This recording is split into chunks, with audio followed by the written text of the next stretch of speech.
Young women of her generation did not pass up marriage for art, and that was exactly what my mother seemed to be doing. A few years went by, and she hadn't married, and a decade went by, and she still hadn't married.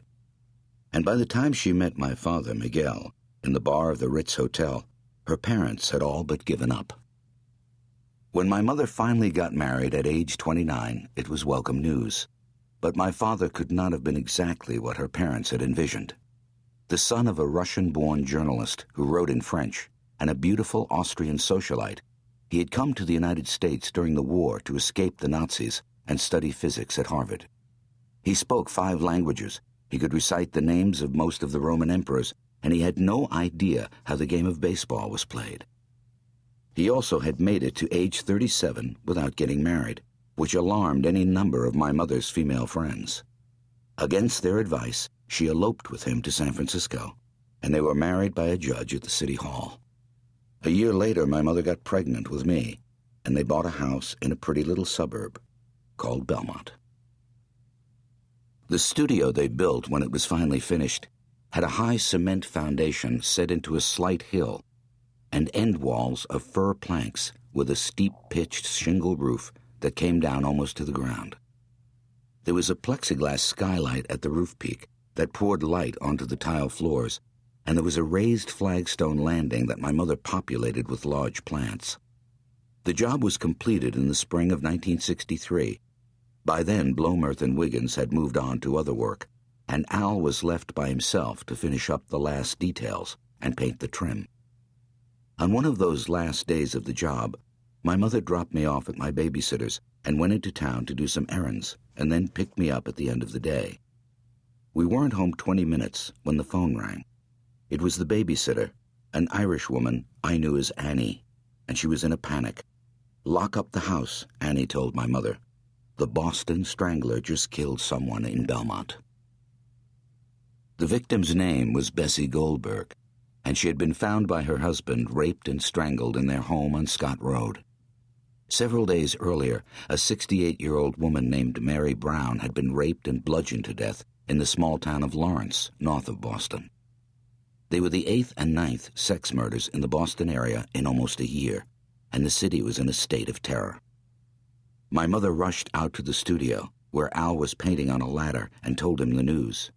"It's so scary," my mother remembers telling him. "I mean, here he is in Belmont, for God's sake." Al shook his head and said how terrible it was, and he and my mother talked about it for a while, and eventually she went back into the house to start dinner. My mother didn't see Al again until the next day.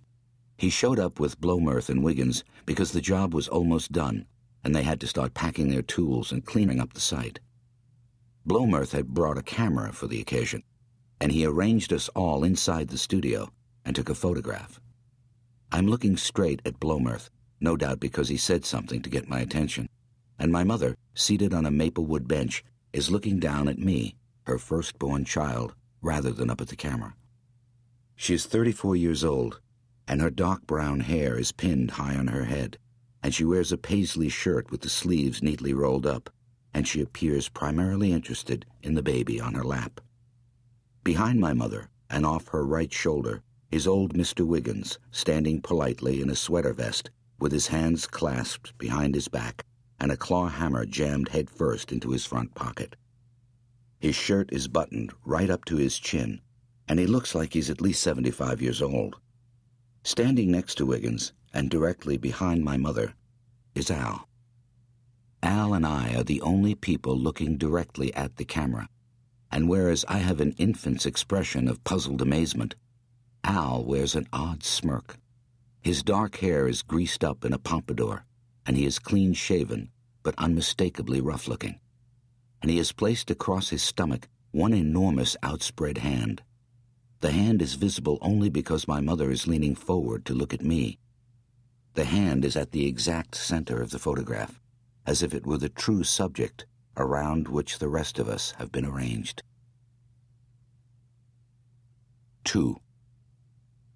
It wasn't until Israel Goldberg started putting the food away in the kitchen that he realized something was wrong. His wife Bessie had asked him to pick up frozen vegetables and cheese on his way home from work. But when he pushed open the front door and called out her name, all he heard was the radio. That was odd. Bessie had hired a cleaning man to help get the house ready for a dinner party that night, and Israel had expected to find them both at work when he arrived home. Instead, the house was deserted, and there wasn't even a note. "Bess?" he shouted from the kitchen, but still no one answered, and that was when his puzzlement turned to fear. He dropped his overcoat on the floor and ran upstairs, calling his wife's name as he went. He checked their bedroom. He checked their closets. He checked the spare bedroom. He checked their daughter's old bedroom. No one. Outside, Israel could hear the shouts of children playing kickball on the street. A boy named Dougie Dreyer was single-handedly scoring run after run against an assemblage of neighborhood girls. John F. Kennedy was president. America was not yet at war. And Belmont, Massachusetts, where he and his wife had moved 10 years earlier, was arguably the epitome of all that was safe and peaceful in the world. There were no bars or liquor stores in Belmont. There were no poor people in Belmont. There were no homeless people in Belmont. There were no dangerous parts of Belmont or poor parts of Belmont or even ugly parts of Belmont. There had never been a murder in Belmont. It was, until the moment Israel Goldberg went back downstairs and finally glanced into the living room, the ideal place to live. The first thing he noticed was his wife's feet, which protruded from behind the corner of the wall. Israel stepped into the living room to investigate.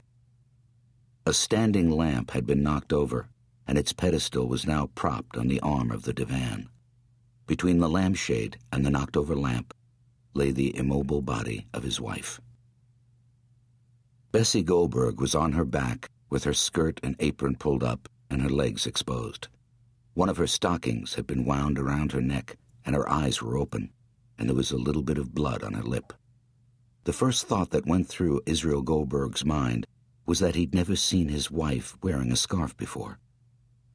An instant later he realized that her head was at the wrong angle, that her face looked puffy, and that she wasn't breathing. According to the children on the street, Israel Goldberg was inside less than a couple of minutes before he screamed and ran back out and demanded to know if they had seen anyone leave the house. They hadn't, though they would later remember a black man passing them on the sidewalk as they walked home from school. A black man was not a common sight in Belmont in 1963, and virtually every good citizen who had seen him walking down Pleasant Street that afternoon remembered him. In hindsight, Belmont, now forever marred by its first murder, some witnesses agreed that the black man might have looked like he was in a hurry. He had glanced back several times. He had walked fast, hands in his coat pockets, and had almost walked into some bushes as he passed Dougie Dreyer and two neighborhood girls on their way home from school. A sub-shop owner named Louis Pizzuto caught sight of him from behind his restaurant counter and was sufficiently curious to step around to the doorway to watch him pass. The black man had stopped in at the Pleasant Street Pharmacy across the street and then re-emerged a few minutes later with a pack of cigarettes. The teenage boy who worked at the pharmacy said that he had bought a pack of Pall Malls for 28 cents, but had not seemed nervous. A middle-aged woman said that he hadn't seemed nervous, but that the skin of his face was pocky. Sometime later, Louis Pizzuto walked into the pharmacy to make sure everything was okay. "So what did the big darky want?" or something much like that, he asked the boy behind the counter. Not much, it seemed, except the cigarettes. The black man was tall and thin and wore brown checked pants and a black overcoat. Some remembered him wearing a dark hat and sunglasses, and some remembered that he'd had a mustache and sideburns. Soon it would be known that he crossed the street to the bus stop and boarded the first bus that came, which unfortunately was going in the wrong direction. Instead of getting off, he stayed on it to Park Circle, smoked a cigarette with the bus driver during the 5-minute layover, and then continued back toward Cambridge. He stepped off the bus in Harvard Square at 19 minutes to 4 and walked past out-of-town news to the closest bar he could find. He would have been sitting at the bar counter, ordering a 10-cent beer, just as Israel Goldberg opened the door of his strangely quiet home.